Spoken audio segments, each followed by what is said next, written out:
I'm Lauren White. I'm a qualified sexologist and a certified sexological body worker. And what you're about to hear is my personal and professional take on why you don't need to be in your feminine and why I would never tell you to be more in your feminine. Before we proceed, know that this is not an exhaustive deconstruction of the popular terms that are masculine and feminine. I trust that you can form your own opinion at the end and that you will use the words and the terminology that feel aligned and better than good for you. My intention with sharing this is to invite you to be in your unadulterated power, which is genderless. When you're in your power, you get to move through life and through business and through what happens in the bedroom purely as yourself, which is undefinable. All right, let's start. It's tempting, isn't it, to relegate feelings, energetic states, and ways of being into one of two categories: a binary of masculine or feminine, this or that, in or out, all or nothing. Our brains love a binary for a good reason. It makes things seem easier. That sense of easier has a cost, though.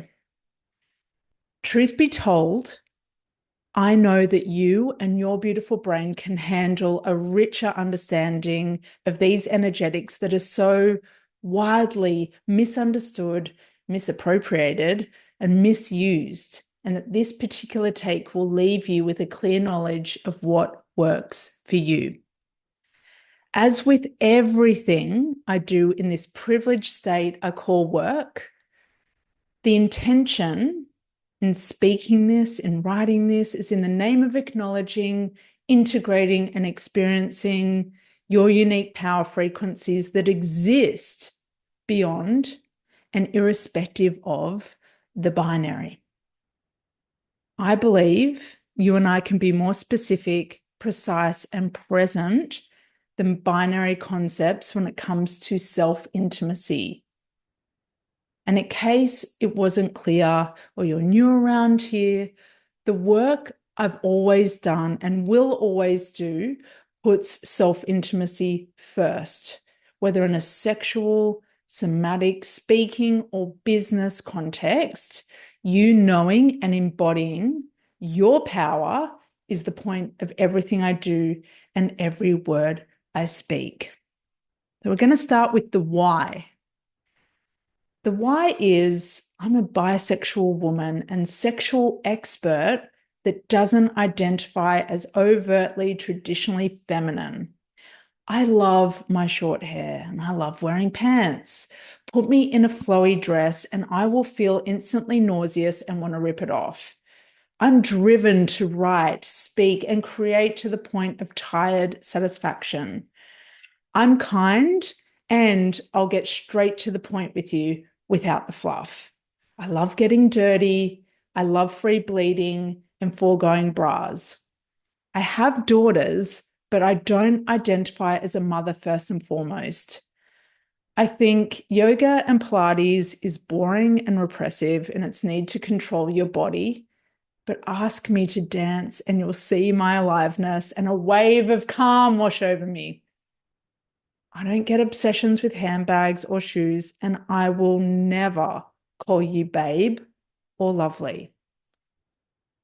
Does any or all of this make me more masculine or feminine?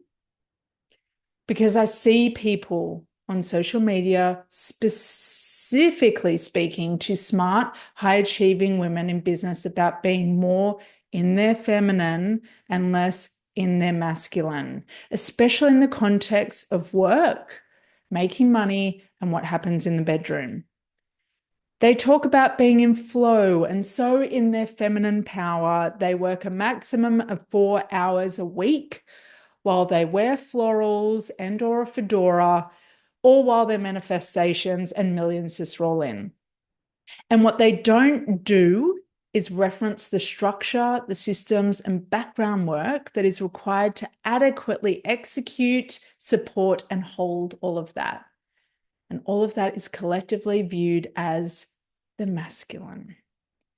Hyperfemininity isn't any better or superior to being all up in your masculine. This hot take on modern femininity is often coming from someone who hasn't been in the trenches of somatic work, where as practitioners, we don't relegate movement, somatic experiencing, or nervous system states as masculine or feminine. When we guide learning and what we term as embodiment in true somatic work, we invite people to describe what's present for them. That's it. We use feeling, questioning, sensing, breathing, movement, sound, and touch to reach the point of verbally describing what can and does occur in our human body, regardless of biological sex, gender identity, or sexual preferences.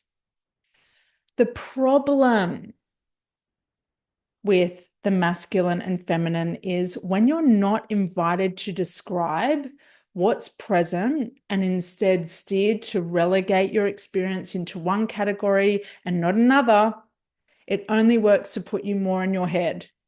With each movement and action, you are called to categorize, is this me in my masculine? Is this me in my feminine? Am I doing it right? Does any smart, high-achieving woman need to ask themselves, am I doing it right?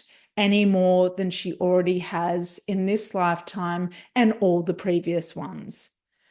Asking, am I doing it right, is not what being in your power is about. Considering at every moment and movement of your expression, whether you're in this or that, whether you're conforming to the non-existent energetic ratio that doesn't even exist, or more importantly, work for you and your design. It also begs the question, with each swing to the supposedly feminine, are you denying an aspect of what's categorized as the masculine that's vital to your life force and inherently who you are and what you value? The twist is asking, am I in my masculine or am I in my feminine doesn't work, because here's what many fail to reference. If you're invested in and resonate deeply with masculine and feminine, it's not actually two polarities, masculine at one end and feminine at the other. It's four polarities, a grid, masculine mature, masculine immature, feminine mature, feminine immature. 4. If you're aiming to be more feminine, you need to be aware that it comes with all of what's considered to be feminine. The mature feminine has an immature shadow, just like the mature masculine does, which is what most women are trying to extricate themselves from when they say they want to be less masculine. As I've talked about on the White Hot Business podcast, as particularly the episode why you need to do shadow work for your business, your shadow isn't all bad. It isn't even undesirable. In my experience, your shadow is a buried truth you hold that creates a charge that gives you a much needed sensation and an experience of aliveness that keeps you going back for more. It keeps you going back for more because you haven't sourced or integrated what else could give you that sensation in a more balanced, nuanced, or exalted version. My shadow and your shadow are fascinating, data-rich terrain, and it's only when we go there and feed on all of its wisdom that we can start course-correcting our journey towards what we say we want and desire. While most women are trying so hard to be good and light-filled, There are those of us that know your shadow is the fastest and most effective and efficient pathway to make your mark and leave your legacy, simply because befriending it dissolves the roadblocks to getting to that point. So even if you opt in to be all or more in your feminine without recognizing all of its variations, you're also inadvertently subscribing to the shadow expression of it. Some examples of the feminine shadow are being passive, gossipy, in martyr mode, superficial, surface level, and submissive. This is what most people indulge in reality TV to witness. Here's what you can do instead. The other reason why I don't use binary terms is I don't have to, which means that you don't have to either. You and I have more options than this or that. I have the power of precision, and that precision informs my next move. If I'm being passive, I'm being passive. If I become aware I'm being passive, I then get to ask, do I want to be passive right now? Am I getting off on being passive? If I'm intensely driven to build something or create something, I'm intensely driven. I then get to ask, am I driven from a place of proving something? Or am I compelled in this drive to be in do mode because it's an extension of my aliveness and purpose? If I'm surrendering, I'm surrendering. If I become aware I'm in surrender, I then get to ask, does this feel like the powerful state I know surrender to be? Am I truly surrendering, or did I accidentally confuse it for submitting? I don't see any of these states as being in my masculine or my feminine, shadow or illuminated. I see these examples as a present expression of being in my whole humanness. And if they are the shadow expression and I identify it, I get to course correct if I choose to, because I may not. Again, human. I view states like drive, passion, holding, receptivity, and generosity as reflections of my physical and energetic state at that moment. I look over and witness my cisgendered husband in a biologically male body vacillate between the same states, and I see them as reflections of his physical and energetic state at that moment. He isn't masculine or feminine. He's purely Ed being a human. And we dance between the two in our partnership. You don't need to be more feminine. In the context of work and leadership, more women don't necessarily need to be more in their feminine. In some ways, femininity is what got us into deep-rooted problems in the first place. Some of the women I work with are so in their exalted feminine, soft, flexible, malleable, giving, and in its shadow, nice, that they need or want to fold in more of what people categorize as masculine, being boundaried, contained, structured, authoritative. Telling an overly generous woman to be more in her feminine isn't what most women in business or leadership need at all. Most of the clients I work with are overly generous and are tirelessly cleaning up the fallout of being too nice and overcompensating for what they feel is lacking by operating from their heads, which is seen as a masculine trait. Trying to be more feminine won't get you out of your head. Here's how you can course correct when you feel an imbalance for yourself. The way I work is I don't label anything as masculine or feminine. It just is. It's a feeling or a state or an expression. It's non-gendered. As a placement, Libra, which is represented by the scales, finding balance is my forte. But what few don't know about those with a lot of Libran power is we don't just want balance and evenness. That's no better than the polarities of this or that. What we want and get to play with is the contrast between different states and the truth that you get to embody and be both. The light and the shadow, life and death, justice and injustice, the excited sympathetic and the surrendered parasympathetic, the highs and the lows, and the truth that it's in embracing and alchemizing the seemingly oppositional states that we get to drop into the frequency that we're all looking and searching for, is the powerful frequency of aliveness. You don't have to choose. Both and all is where your freedom and liberation are. I'm not going to tell you to be more feminine. You are so powerful and your nervous system so supple that you can learn to switch between different states and feel two supposedly oppositional states at once. When I work with a woman who's running a business and leading a movement, I don't categorize her feelings and states into binaries or even the four polarities. What I am doing is reading her body, listening to her story, observing the contextual factors, and looking for congruence. Congruence shows me where her desire and aliveness is or isn't.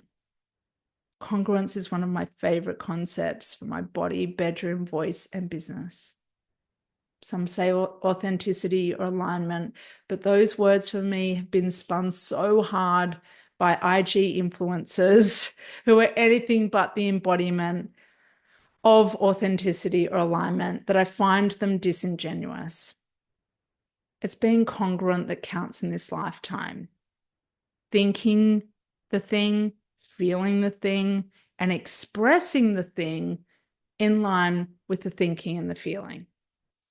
If you say integrity is one of your values, congruence is the bridge to being in your integrity. And to the best of my knowledge, congruence and integrity aren't gendered. I want to give you permission. In life and business and your bedroom, there's nothing that you have to be. There's not even anything that you have to do.